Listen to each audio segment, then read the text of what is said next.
welcome to another amazing episode of Say It Online, where we help digital agency owners stop just randomly shouting into the void and start communicating meaningfully and effectively in this digital age. I'm your host, Say Gabriel, and this episode was brought to you by our sponsor, Nancy Content. If you're sick of conversion content being a huge pain in your agency's butt, especially websites, campaigns, etc., let's talk. With the smoothest content process ever, a team of unbelievably skilled and organized content strategists, and years of subcontracting experience, Anansi is looking to make your life as a digital agency owner unbelievably easier. Just head, if you're interested, to anansicontent.com, that's ANANSI content.com, and hit Let's Talk. And now, without further ado, here's our episode. Hello, digital agency leaders. We are back this week with another interview on Say It Online. As always, I'm your host, Say Gabriel. Really excited today to talk to somebody who, honestly, I really love. Just any chance to talk to Crystal Gaskin. It'd be nice if I could say her name right. Crystal Gaskin is always a pleasure. We were able to actually spend some time hanging out last fall at a conference, and I was just blown away by everything this just absolutely kick-ass woman has been able to do. I'll do the official bio, of course. So meet Crystal Gaskin, the owner of Found It Digital, a creative studio in Phoenix, Arizona. Crystal and her team's expertise is web development, brand identity, and execution and strategy for paid media, organic website traffic, and email marketing. She leads the Found It Digital team of creatives and marketers to help small businesses, specifically local boutiques and direct-to-consumer brands, grow their online sales and visibility. Crystal's an Arizona native who loves brunch dates with her Chi Mix puppy named Corbin, weightlifting, reading, and doing outreach with her church families at CFTN and Faith Christian Center.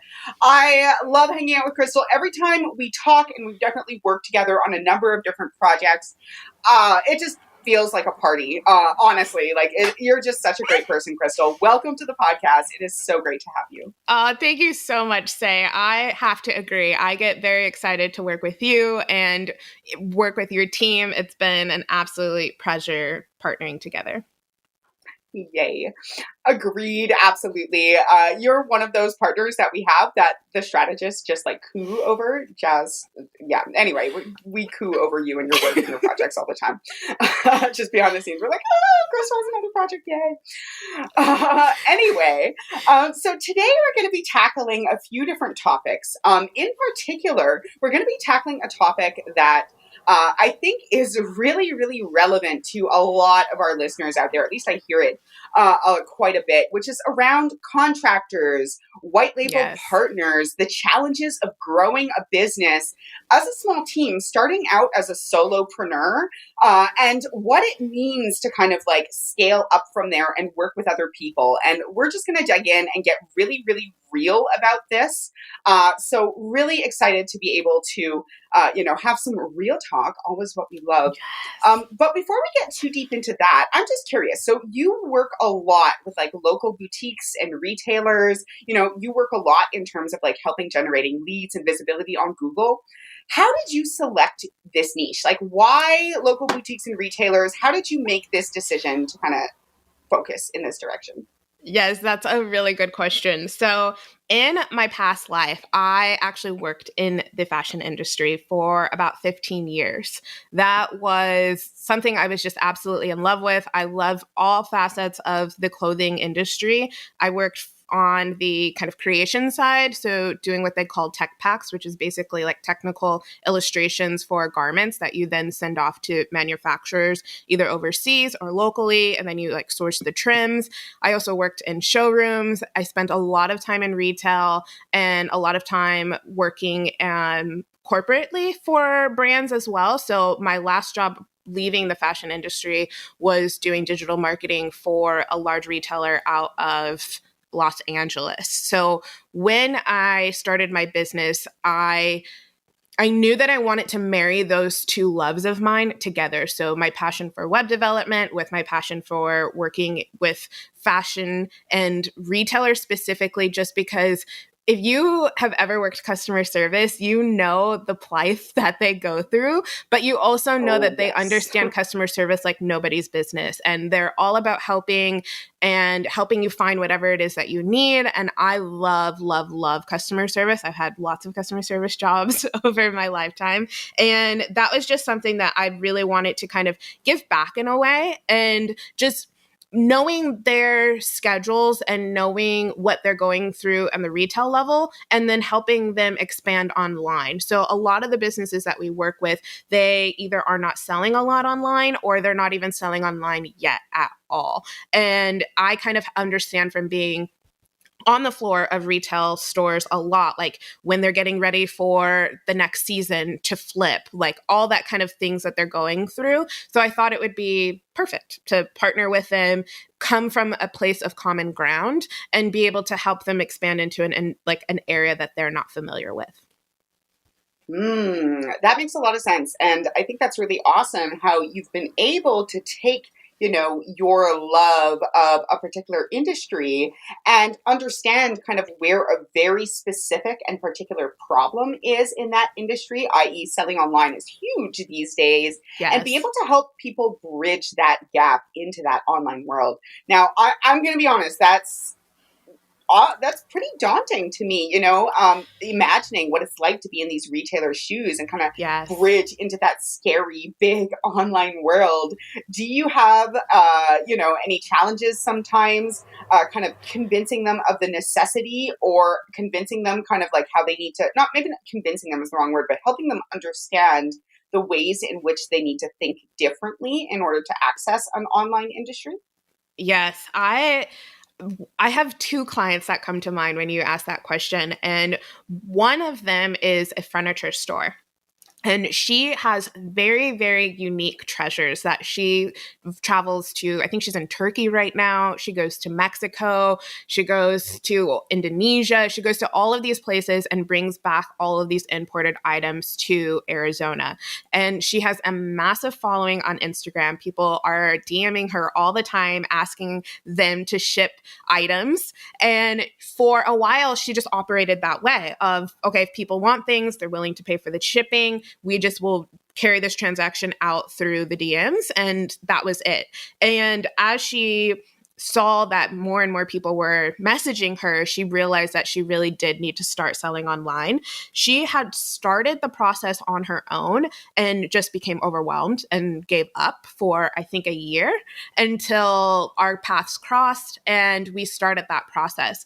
The challenge with her website was the fact that she is selling all of these odd size items and like heavy items as well. So, you Yeah. have like these long items that are light but require special packaging. And then you have these small items that are dense and heavy. So that was my biggest worry going into that, was how are we going to program the website to accommodate all of these different shipping variables and also be able to ship items to her clients without it costing $20 or more for Mm. shipping.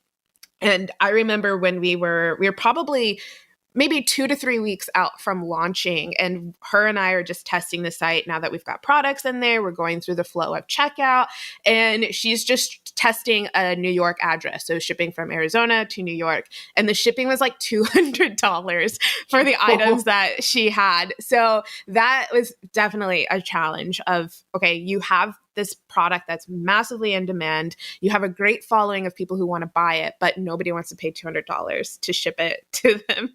So we had to we found a plugin that allowed her to put in all of the custom dimensions for specific products. And one of the things we're working on right now is a way for the bigger items, so like actual furniture pieces, for her customers to be able to send a custom request essentially to ask and inquire about shipping, knowing that it is going to be a lot more than like a normal retail item. Yeah. So this is really interesting, just to unpack some of the things that you're saying here. Many of our listeners work in a variety of digital agencies that handle a variety of different niches. But what I'm hearing is that in the retail direct to consumer niche, there are a lot of challenges beyond just kind of building the site. There's a lot of kind of strategic work around figuring out, how is this transition going to happen? What are some of the ways that we can kind of think out of the box to leverage the power of the internet without sacrificing the convenience of being able to talk to a person directly by walking in at any time. But one thing that's really jumping out at me, as someone who started out, as many of you guys know, I started out trying to offer these like full service websites and quickly realized it was a crap ton of work, just so much work, and zeroed in on the copy portion, which is still a huge, massive amount of work. We have an 8-person team dedicated just to it. So I'm curious, you starting this company on your own and starting to build a team, it sounds like there's a lot of kind of like technical requirements and support that you need, as well as, the actual like SEO and strategy and marketing work that you do for them. And I happen to know that your model is based on working with, contractors and white labels, and you have some people in-house as well, but you've worked with a variety of contractors. Now, yes. I have heard over and over again that finding effective contractors that are really reliable, whether they're white label or not, has been a challenge. Now, what has your experience been like? Have you also found that to be a challenge, or is there, has it been relatively easy to find people to support you in this? Tell us a little bit about your business structure and how you came there. Yes. So to start first, our business structure, I am most skilled in the development side of things and the design side of things. I knew starting this business, I didn't want to be our sole designer. So that was the first person that I looked to hire.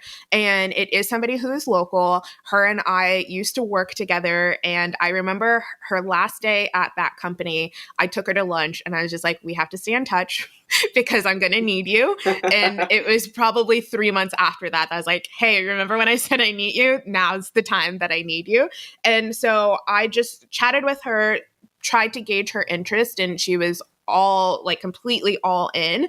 And so she helped me initially with all of my branding. And then we then started doing client work together as well, with her being the designer, me being the developer. Quickly, I knew I needed to get out of the developer seat. And I had already been working with a contractor, and he was helping me kind of get project 75%. And then I was doing the 25% of the small details, the bug fixes, revisions, etc. And so him and I had started working together when I was still at another company. And then when I went off on my own, him and I continued to work together on these projects. We were in completely different time zones. He was in Iran, I believe, or Iraq. I can't remember, which makes me feel so bad. But the problem became, one, the time zone difference, and then two, the fact that he was solo on his own and he could not handle the amount of work that I was giving him and that he was also getting from other places. So that put a strain on my business because then things started being delayed. So I quickly looked for another team, and team, emphasis on team. One of my biggest tips for working with white label partners or contractors is it's always better to work with a team, because when the work for one person gets to be too much, they don't have anybody to give it to. And so they just kind of drowned essentially. But if you are working with a team, preferably a team with a project manager, they can handle the workload that you're giving them because they have multiple people to pass that work around. So that is one of my biggest takeaways through that process of working with white label providers and partners, is preferencing a team versus a single person. Awesome. That's really helpful. And I'm really curious. So through this process, how do you kind of decide and balance how much to invest versus how much to do yourself? And what I mean by that is I have this kind of methodology that I came up with and use called, delegating down, delegating laterally, or delegating up. Where a lot of the time delegating down is, let's say, delegating like simple tasks to a VA, simple things that aren't that are easy and take up a lot of your time, but are fairly simple, so that you can focus on higher level stuff. Versus delegating laterally is splitting things up on a team. Like, for example, what you're talking about was splitting the design and development. or delegating up, being hiring people who are as skilled or more skilled than you to do highly skilled tasks so that you can focus on developing kind of a particular side of the business.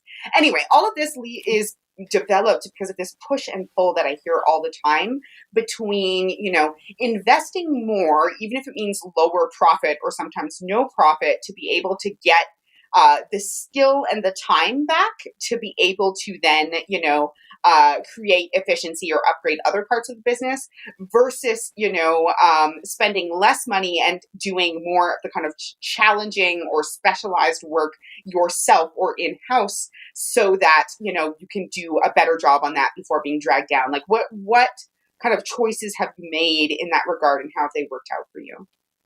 I wish I was structured enough to have a framework like that. But I really base it off of how I want to grow the company and what I enjoy versus like what my team is going to enjoy. So to explain that a little bit, I know the end goal for me is to have an office with an in-person team of creatives. My designer, Nikki, being one of them, myself, and then two other girls who help us, Aaliyah and Valerie. So that's the core, and those are all the people who are here locally.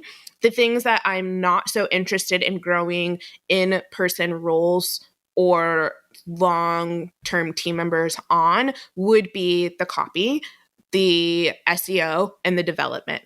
While it would be great to have an in-person developer at some point, I don't see that as like immediate goal or something that I'm striving for. So those are the areas that make the most sense for me to outsource because I don't ever plan on grooming somebody to take that role full time, if that makes sense. Okay, so if I'm understanding you correctly, and feel free to kind of correct me if I'm off here, is that you are focusing on hiring out and kind of hiring up, so to speak, and hiring kind of a whole team that can do it really well and you don't really have to touch it at all, even if it's at the expense of higher profit. Personally, for the roles that you don't intend to develop in-house, is that what I'm hearing?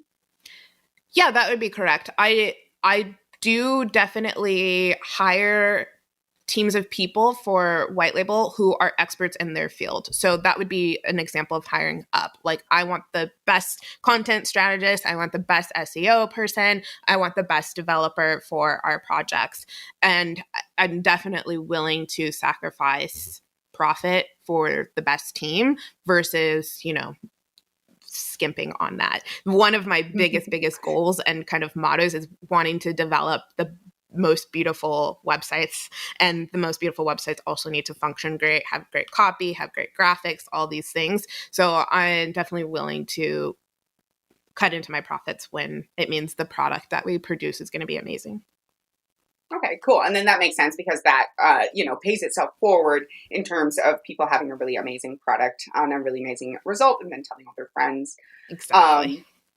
Okay, so then let's talk with that kind of context established, right? Recently, Selena and I recorded an episode where we kind of talked about different teams and different structures and what people kind of want out of their business can really vary. So I just wanted to kind of have that context down. Now I'm curious, in terms of building that team and working towards that goal, what are some of the bigger challenges that you've experienced around hiring contractors and building your team? I think the biggest goal that I hit early on, and even with that solo developer that I had, was the ebbs and flow of business. Don't always substantiate having somebody who you need all the time. And that then makes it harder to get good people because those good people want stable jobs, and because they're good, they can get stable jobs. And so in the early stages and even now, I think that has been one of my biggest struggles is I would love to be able to give my designer a full-time job, but we don't have the capacity of projects yet for that. So all I can give her is a part-time job, which means she has to have another part-time job, which then balances how much she's available and when she's available to help me. And also I have to balance out how much work I give her because if I give her too much and then her other job gives her too much at the same time, then she's burnt out and her work isn't as good. So that's one of the biggest struggles that my solution is wanting to bring her on full time eventually and working towards that. But right now, that is just the reality of where I'm at. Mm. Yeah, that's something I can relate to just so freaking hard. When things are insane, you want your best person on all of them and they don't have time. But when things are slow, you do want them to thrive. And if they often need to do that by finding work somewhere else, I Yeah. think the cash flow roller coaster is one of the most consistent and persistent things we hear about. Even in larger companies. So thanks for being real about how that affects things. Yeah, it does. And like with what I do, we do a lot of creative work that doesn't really instantiate like you don't need to have us on retainer all the time. Like we launched the website's doing great. If we're helping to drive traffic, then that is a retainer source. But most of these are great website, then move on to the next. And so as I'm looking towards the future and wanting to bring my designer on full time, that's when I have to start to get creative with the services that we're offering so that we can have that steady cash flow to bring her in.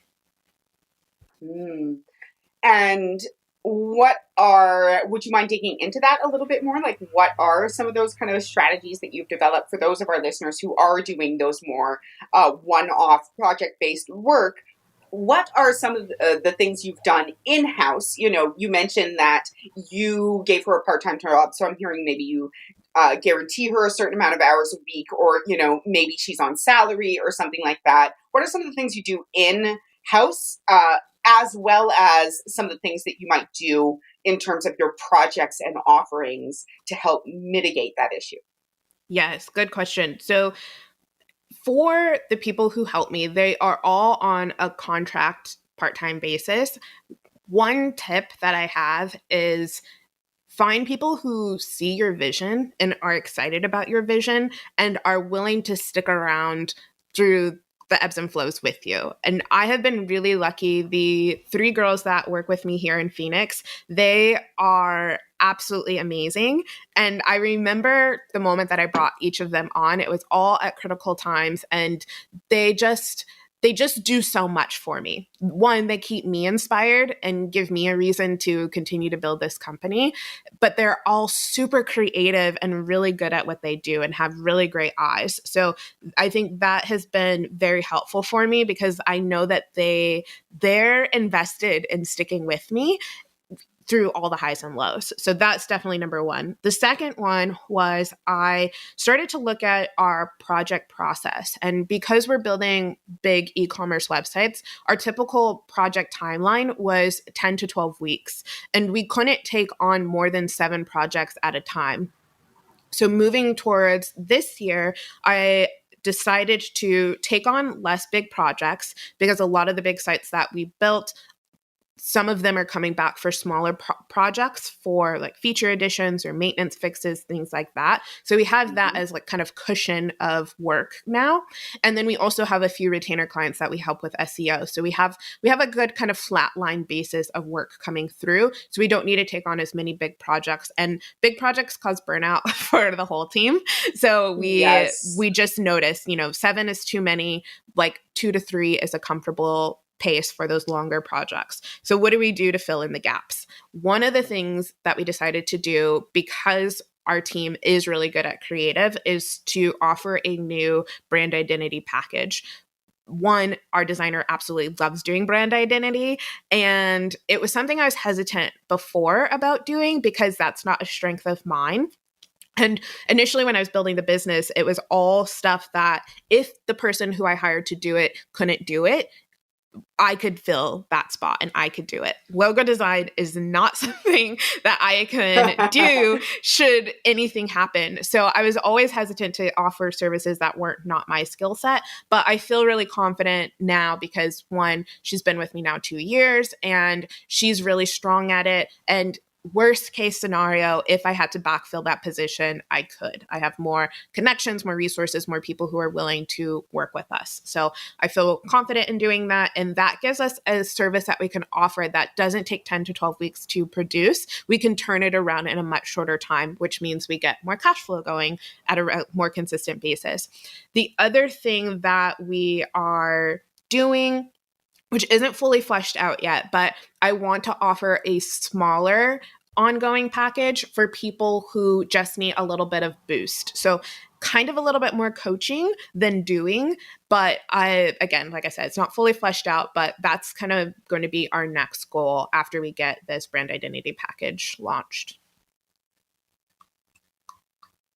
Awesome. And I'm just kind of like processing a little bit deeper in here in what you're saying, So one of the things I'm hearing, one of the things that really stuck out with me is that you used to not offer anything that you couldn't do yourself if a contractor or someone you hired disappeared. Yeah. Can I take that to mean that you have had issues with that in the past with people just kind of disappearing? No, it's just a great fear of mine. Honestly, I just have this massive fear of signing a contract, selling something to somebody, and then not being able to fulfill it. That just was just something that I have you just highlighted, but I didn't realize was just an unbased fear that I have. It's never actually happened. I've always been afraid of it happening.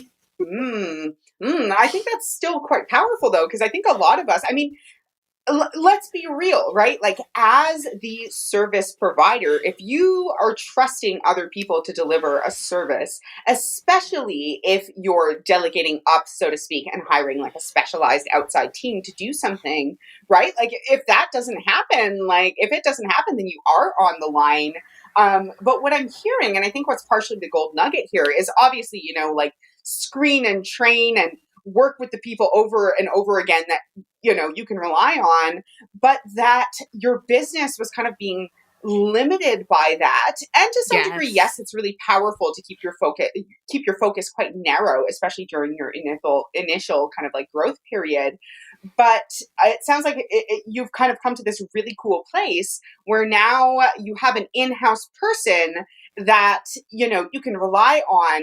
And I'm also hearing this kind of from both sides. One is that if you're wondering whether to hire in-house or work with a contractor, one of the things I'm hearing is that, better to trust an in-house person for a core service that your business absolutely cannot operate without, like no matter what.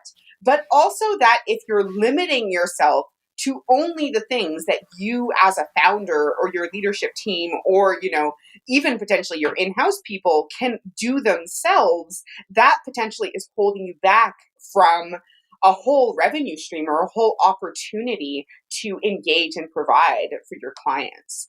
Am I on the right track here? Yeah, absolutely. And it kind of just started to be very apparent to me because a lot of people would ask for that service and it was almost like they assumed that we did it. And I started doing logo design in small batches. Like if somebody was already hiring us for a full website, but they also needed a logo, okay, we'll do it. But this is the first time that I'll be going out like broadcasting, like, hey, we can do your logo, we can do your brand identity and the whole brand strategy. And that was me getting really confident in having people for that. So obviously Nikki can do the logo design, but we all know brand identity is so much more than that. So I had to start interviewing and finding people who could do the brand strategy part of it for us as well and have those two be able to work together and build something that I was proud to put our name on and deliver to clients. Yeah. And once again, just to kind of pull from the powerful things that I'm hearing in here, one is that this wasn't just a service that you came up with. Like you woke up one morning and you were like, yeah, brand identity. That's going to be the new thing, the biggest thing, the best thing. Or even, there's someone on my team who loves doing this, let's do it. what I'm hearing is that it was something that you were being asked for consistently from your niche and from your clientele. And it's something that people almost assumed that you already did because it fit in so well to kind of your brand and their needs. And I think that that's a really, really important place to either start or at least a filter to move your ideas through if you're like me and you have like a million ideas Yes. every day. And that can let you decide, which ideas are worthwhile, especially when you're thinking of offering a whole new service, right? Because this sounds like it was a big deal. You had to interview people for this, hire in-house. It sounds like you're now having to revise, your marketing and your offerings and your sales pitch to understand that there's this new problem that you've solved or that you have a new solution to a problem that you've been seeing. So yeah, I think that's a really important part of the question. And the other thing that I'm hearing in this is that you started small when you were looking into this. So you didn't just say, okay, we're going to offer brand identity. I have a designer. It's time to start interviewing. You started out by kind of doing a few logos here and there, things that are relatively like small touch and seeing where the demand was and whether this person could deliver and where the gaps were for delivering that service. Did I miss anything there? No, that's a great summary of exactly how we went about it. We offered it, either included it in a package or offered it at a very low cost, knowing that, what might come out, I don't know. And when we were successful with that, I then felt confident that she could deliver. And then I went through the process of finding the right people to kind of complete this whole process of who's going to do the kind of copy that we need, what does the deliverable look like, what's included in that deliverable, how long is this process going to take, and then putting all those factors together in what is it going to cost. And initially I had to kind of scale things back because the price that it was going to cost was just not a price I felt was going to be reasonable for the people who were asking. And so just by chance ended up so back in my solo entrepreneur days, I worked out of coffee shops all the time and had one I worked at particularly every single day. And one of the baristas there, her and I became good friends, and we were just catching up probably right around the time when I was deciding to do this brand identity package. And I was just kind of sharing her on this and all of the updates and stuff. And she was just like, this is something I would love to do and am absolutely interested in. And I had known she had done brand work before, but I just didn't put two and two together when I was talking to her. So again, like when I'm finding the people who are right for my team, it always is these just conversations and magical coincidences that just make me feel really at peace that I'm heading in the right direction because I'm encountering the right people on the path that I'm moving on.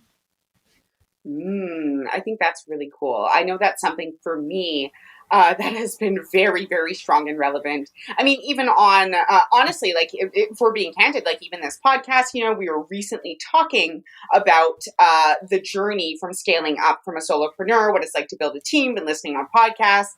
Now, coincidentally, we're recording you and I today, and this is something that I've been wanting to talk to you on air about for a while. And, when you're on the right path, I do find that things tend to kind of pop up and your way tends to be paved ahead of you, as long as you're, doing the work, overcoming the challenges as they pop up. Awesome. So have there been any other, challenges or issues or struggles that you've come up against as you've grown your team, both in terms of working with, independent contractors versus white label people or hiring and building in-house? Oh man, there have been a lot of challenges for sure on both a business side, a team side, and a personal side. I'm trying to think what direction to go. I think what I've settled into is knowing that around every corner there's going to be a new challenge, and you kind of just have to purposefully know that you have to revisit every area to keep everything on track. So, right now, teamwork is going well, business is going well, personal life needs more attention. Next quarter, I need to give attention back to the team just to make sure everything is going well, morale is up, their needs are being met. And then I'll probably need to go back to client work and make sure that everything's going there. So just knowing that you'll have to rotate your priority all the time on what you're paying attention to, just so that one thing isn't being overlooked and then a problem happens, or just things kind of blow up in your face because you weren't paying attention to it. Some of the challenges that I have faced with growing is when I first started, I wanted to go from 0 to 100 right away. I remember sitting down with the core team and telling them I wanted to have 130 best friend boutique owners, and quickly realized that that was going to be a 5-year journey. It wasn't going to be a 1-year journey. And I had to be really realistic about what I could do and how much, like, what our capacity was. And we quickly found out what our capacity was. And I just decided that because the personal element and the quality element are so important to me, having mass numbers of people that I help isn't important to me. And knowing what's important just helps me focus in on my day-to-day activities, the team's day-to-day activities, and how we will naturally grow forward. Yeah, I really like that. That comes back to understanding what your values are, what your priorities are, and realizing that you can't do everything all at once, all right now. You kind of have to pick, based on your values, what you're going to lean into and what you're going to let go of. That's what I'm hearing. Yes, absolutely. Definitely deciding what to let go of, and just being really honest about what is possible, and honest in a way that's not limiting, but is also just realistic, so that you are, not overshooting too much, which is a balance, an art of a balance.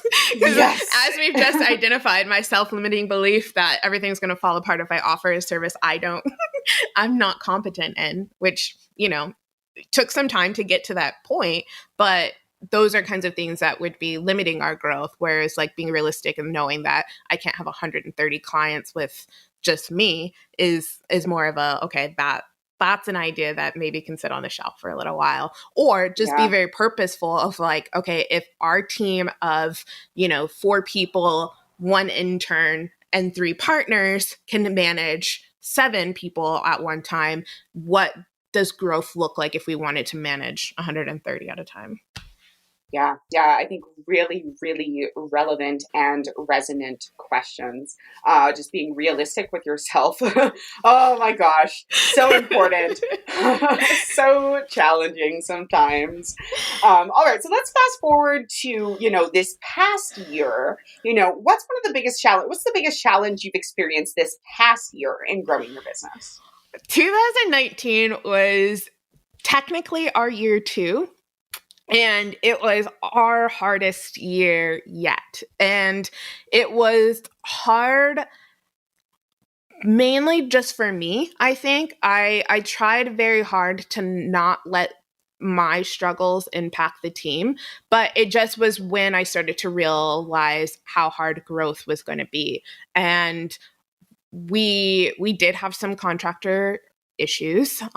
Finding a development team for me, for whatever reason, has been the hardest part of growing this whole business. I think we're on our 3rd team now. And is that right? Yeah, 3rd team now. And I feel like we're in a comfortable space, but that I think is probably one of our biggest limiting factors in how fast we can go, is because I just have not had good success in finding quality development support. And the team that I have right now, I feel like they're like probably 75 to 80% of what I need, but they kind of keep me, I can't go any faster until I solve that problem. And I've just kind of come to accept it for now, because I don't have a better solution. But that was definitely our biggest struggle. And one of the things, as I've kind of mentioned, that customer service aspect, servicing our clients, creating something that is beautiful and fully functioning. That's what I want to stand on as a business owner, and like one thing that I value. And when you're building websites and you don't have a good dev team, it then becomes hard to stand on and promise that you can deliver. And we, I hate missing deadlines, and the team that we are working with was causing us to miss deadlines. So I think that is still something I am kind of trying to solve and figure out a solution for, which again birthed the brand identity package, because there's no development involved in that. It's all just creative team, and allows us to focus on what our team is good at and things that I know I can deliver and stand firmly on. But I think 2019. Yeah, exactly. Leaning into our strengths and really like recognizing our strengths and recognizing what other people saw as our strengths was really, really, really good for me. Yes. Once again, for those in the back, recognizing not just what you think of as your strengths, but what other people recognize as your strengths. Other people, meaning the people who pay you money. Exactly. Or the people who will pay you money. Very important. Exactly. So I'm curious, what are some qualities in a dev team that would kind of fulfill that missing 20%? Like, what are the qualities in a dev team that you think are absolutely essential when you are hiring an outside team? I will preface this by saying that I am a developer and I may be more critical to other developers than necessary. But I just know what good code looks like. And when I'm looking for a developer, I want somebody who is thinking outside of just what the requirements are, thinking about the longevity of the code base, but also the website. And also, I need, in a dev team altogether, I need a mix of quick response and long-term projects. And quick response of, hey, we've got a bug and we need this turned around, ideally in the next hour or, 24 hours, etc. And then longevity projects of knowing how to appropriately pace the code process to hit the target deadline. So, I think the team that I'm at, like I said, I'm like 75 to 80% satisfied. They do have a quick response. They're good at communicating. And the thing that we just need to work on is long project pacing and then thinking outside of the box of the requirements. And that just means thinking about the person who's going to be using that site. So the person who's entering content, can they easily enter in content without having to, file through code to add anything? Is the content management system that you're building as robust as it needs to be to support a person who knows nothing about development at all? And then also thinking of the front end user of the site, is everything compressed so that the site's going to load fast? Have I made the code as clean and organized as possible to support that? And also to support the handoff of maybe another developer needing to come in and find things easily, and using proper naming conventions, just good organization. So I have moved towards, I have a whole process now for hiring people, and especially developers. Awesome. and that's a good thing, is like all of your hard lessons birth good processes if you're smart about it. And Oh yeah. I mean, you're on your third team. I mean, we have, for the most part, our goals have centered around, particularly for the admin role, hiring someone in-house. But, oh man, I think God forbid, I don't want to lose Kevin, our current chief of cabinet. He's incredible. But, we went through, I'm not joking, like 8 or 9 different people to get him. And it wasn't like we just magically stumbled upon him. It was through our screening process getting better and better, and us understanding what we needed more and more that happened. So I love even that, when I asked you, like, what is that missing 20%, or maybe not that missing 20%, but what are kind of the critical elements that would make for that 100%? And you had 3 things, like right off the bat. You were like, bam, bam, bam, thinks in terms of longevity of code, is able to appropriately balance like fast-paced and long-term projects. And I'm brain farting on the third off the top of my head, but like you just had that down. Like that to me shows that you are improving, your awareness of what you need in your process. Just Yes. Yes. And like as we talk about all these points, I feel like one strength of our current team is as I articulate better my needs, they are good about conforming to those. And so I think this could be one of those situations where it maybe starts off rocky, but will grow into something really great. And that's sort of why I stick with it. And I think I stick with a lot of people longer than I should sometimes, because I believe that they're going to blossom into these great people if I groom them properly. And sometimes it works out, sometimes it doesn't, but I'm hopeful that the situation will. Yeah. And just, because we've also had that experience, and we also have that hope, and we also hang on to people sometimes longer than perhaps is best for either one of us, us or them. But one of the things that I've learned, just, I don't know, hopefully this helps you, other listeners, whatever. But we have also been on that train of trying to identify earlier on whether someone has the aptitude or potential, or whether, we are beating what is ultimately a dying horse. Yeah. And one of the things that we've really, really come down to, now it still requires a conversation every time. And usually, of course, hindsight is 20/20 in terms of clarity on this. But I find it really comes down to those values, Yeah. understanding what it is that our biggest, strongest values are as an organization, and seeing whether the other organization that we're working with, if it is, a delegate up situation, or, the person that we're hiring, or whatever it may be, do they live and breathe, not just like espouse those values and be like, yes, I care about those things, but like, do they live those values? Like, is that something, like for us, we are very, very passionate about deadlines, and we've never had, a strategist who can meet deadlines. But for instance, in the admin role, when we were looking at someone who was handing in stuff late or just kind of not responding to messages or something like that, and we looked at each other, Selena and I, we were like, we literally, like who we are as human beings, we could never act like this. And that doesn't mean that we're better than this other person, but it means that our values resonate so strongly with this particular value that it would have to be a really big deal or something really big to come up for us to, miss that deadline in that way, or, not respond in this other context. And so we started looking for the ways to describe what those values were without it being, a judgment, and then invite people who also like resonated strongly and stuff. I say people, but same thing for organizations.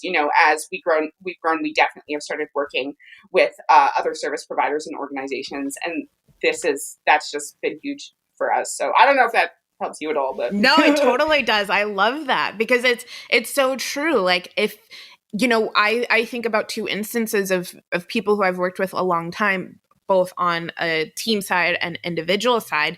And when I present feedback of things that I'm seeing that I want change, the people who are more responsive of like, one, accepting responsibility, but then also committing to changing, those are the types that I know that we can grow, because they're willing to, and they're willing to they're not just willing, they're like, at least in my experience, they're hungry for that feedback and the opportunity to grow. They're not just like, okay, cool, you gave me feedback, I'll think about it. They're like, give me more feedback. Do you have any more criticism? And I'm like, no, I don't. Like, no, it's so true. I love that. I feel like that's my gold nugget that I'm going to take away from this. Awesome. I feel like I've gotten so much from this, and I get so much from these interviews. It's cool to be able to share something. Okay, so I do want to wind us down here. I know I could just get carried away on time here, as I so often do. But I'd love to kind of wind down. We have a few lightning round questions, but I'm curious. We've talked about a lot of like challenges and things you've come up against. You've shared a lot of like wins and gold nuggets and etc. What are some of, or one of the most explosive kind of aha moments that you've had this year? I hope this doesn't sound too cheesy, but I really think surrounding yourself with the right people in all aspects of life is super, super important. And the connections that you make with people, you don't realize the impact that they're going to have initially. But I can say, like, having the right mentors, having the right clients, hiring the right people, networking with the right people, like the different networking events that I go to, I think that has been what has shined most to me of like how important those personal relationships are. I value them immensely and live and breathe off of them, quite honestly. Like the vibe that I get from somebody when I meet with them kind of shows if I want to work with them in the future or if they're just somebody who I want to like get coffee with. And all of my all of my referrals for business have always been personal referrals of people who, oh, I worked with so and so, or just so and so recommended me to you. Like I'll get messages on Instagram and they're like, oh yeah, so and so like told us that we need to work with you. I just need this done with my website. And so it's just, I think it all just goes back to being kind and being a good person and really valuing human interaction and connection, which working in a digital space, I think people think it's funny that I absolutely hate computers and hate being like bound to my desk. But I do love just people. Like I love talking to people. I love hearing people's story. I love connecting with people. And that love of human connection has just reaped so many benefits of my business. And, you know, I just think back to meeting you. And that was at a time where I had drawn the line in the sand. I was like, I'm not going to work with any clients who are going to quote unquote, give me their content. We are done with that, but I don't have a solution yet. Yeah. Like no joke, say I have 2 projects that I sold 2 years ago. Well, one of them I sold 1 year ago. One of them I sold 2 years ago. And they are just collecting dust because I'm still waiting for the client to give me content. It's like if I had $1 for every time I've heard that, I mean, I still would rather run a profitable business and, you know, just hear people suffer. But like, oh gosh, like that's so funny. Yeah, I had like lunch with this girl who, you know, always next month. And we've been doing the next month for 2 years of her getting me content. And it's so funny to me. But yeah, working with you has been a game changer because it's no longer up for negotiation. It's just built into how we do business now. But yeah, I think personal relationships, people, that has been and will always be my number one foundation. Yeah. That's something that I know I can certainly get behind, both relating to the fact that being really good with computers, making a decent living with computers for many years, but also like hating being tied to the computer. And the thing that keeps me coming back again and again and again is definitely the connections to others, you know, and I do very much relish the opportunity to hang out in person. You know, that's something I like to go to one in-person event at least once a year, and we're hoping at Anansi to be able to get our team together because we're not all in the same city, sadly. I mean, it's great because we have like the best people ever from all over the place, but you know, right. I wish I could. It's weird to me sometimes that I've never actually met some of the people on my team, like face to face in person, touch their hands, you know? Yeah. Totally. So that's really cool. Awesome. Are you willing to, or are you willing? I hope you're willing. Are you ready to dive into our lightning round? I'm ready. Okay. So first question, what gets you up in the morning? That's a good question. What gets me up in the morning is really knowing that God has given me a gift to steward, and it's my responsibility to do that. And He's entrusted me with this amazing ability to create websites, to mentor other people, and I have to kind of show up and do that. Oh, that's really powerful. Thank you for sharing that. I do very, very deeply relate to that. Okay, what is the number one thing that you do to preserve your wellness? Ooh, that's a good one. I have not been historically good at this, but I will say that I try not to let it go too far between getting a really good, intense workout. I as you mentioned in my intro, I love weightlifting and like lifting heavy. And I think I really have to have that release every once in a while to stay balanced and stay healthy. And it doesn't necessarily have to be weightlifting. It could just be going on like a strenuous hike or something like that, but just something that pushes me physically outside of the realm of what I deem possible. Ooh, something that you do physically that pushes you outside the realm of what you deem possible. Yes. That's cool. I like that. Not just getting exercise, but pushing your physical limits. There's something about what your mind can think versus what your body can do. And what your body can do can't be contested. You know, squatting heavy, etc. Like you surprise yourself, and that surprise helps me translate it into other things that I might be thinking that I can't do but haven't actually like tried to do it, and just gives me that push of motivation to go attempt it. Oh, that's wonderful. Thanks for sharing. All right. Last lightning round question. What is the weirdest habit that you have that contributes to your success?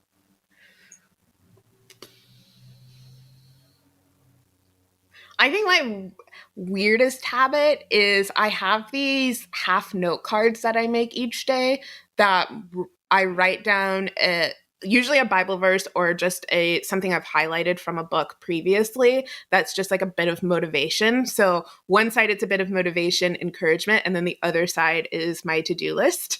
And I keep it either like in my phone case or in my pocket and just use it throughout the day, one, to get those things done. But then also if I need just like a bit of like, why am I here? What am I doing? Then I have that other side of the note card to keep me moving forward. That is very, very cool. Like that is just super cool. I deeply respect it. Yeah. So if you ever come to my house, pardon me? I was going to say, if you ever come to my house, you'll see like half note cards like all over the place. Like I have stacks like when I first walk into the door, in the bathroom, at my desk, and I make them every day. So they're just collecting everywhere. So there's lots of there's like literally hundreds of them the last year hanging around. Yeah. Honestly, I don't have quite that same level of habit, but I do keep a journal, specifically a bullet journal, and I've been thinking about including those kind of inspirational quotes and challenging myself to like come up with a new one or source a new one every day or every week. So I think that's really cool that you keep that as a consistent routine in your life. Yeah, I live by it. It helps me so much. Awesome. Okay. So this has been just so wonderful talking to you. Did you want to share with the audience, how they can find out more about you? Maybe they have a development team that's really incredible that they want to talk to you about, or maybe they just want to check out anything that you might have about yourself or for them. Yeah, absolutely. I would say the best way to stay connected is our Found It Digital Instagram, and it's just Found It Digital. We put a lot of effort into giving a lot of educational captions, and I also do some IGTV episodes where I share information as well, and you can DM us. We're always, like I said, I love talking to people, so definitely chat with us there. And yeah, that's our best place, our Instagram, for connecting with us and keeping abreast with what's going on in the Found It Digital world. Awesome. Well, thank you so much, Crystal. This has been such a pleasure. I know I got a lot of gold out of it. I'm totally, absolutely sure that our listeners did as well. This has been wonderful. I hope you have a great day. Yeah, thank you so much, Say. I'm just so excited with everything that you're doing and have been looking forward to being on this podcast for a long time. So I'm very excited. Thank you so much for the opportunity. Yay! I'm happy to hear that. I know I've been bugging you for months on and off, and maybe I've had a strategist or two bugging you as well. So, I literally bought a microphone just for the occasion. Like, I was so excited, and I was like, the audio needs to be good. Like, I need to be prepared. So yeah, super excited. Great. Well, this was absolutely wonderful. As always, listeners, as always, you can access show notes, transcripts, all that fun stuff online. And to all of you guys listening, as always, I hope you have a wonderful rest of your day. And that does it for another amazing episode of the Say It Online podcast. Join us next week And don't forget to like and subscribe, whether it's iTunes, whatever your favorite podcast player is. It is always, always appreciated. It really makes a difference for us. It helps us get this word out to more people. As always, this episode was brought to you by our sponsor and Say's own business, Anansi Content. If you're a digital agency owner and you're still wasting too much time chasing down content that maybe isn't even all that great, let's talk. We've spent years working on the best process for selling, planning, and delivering amazing conversion content for your client projects.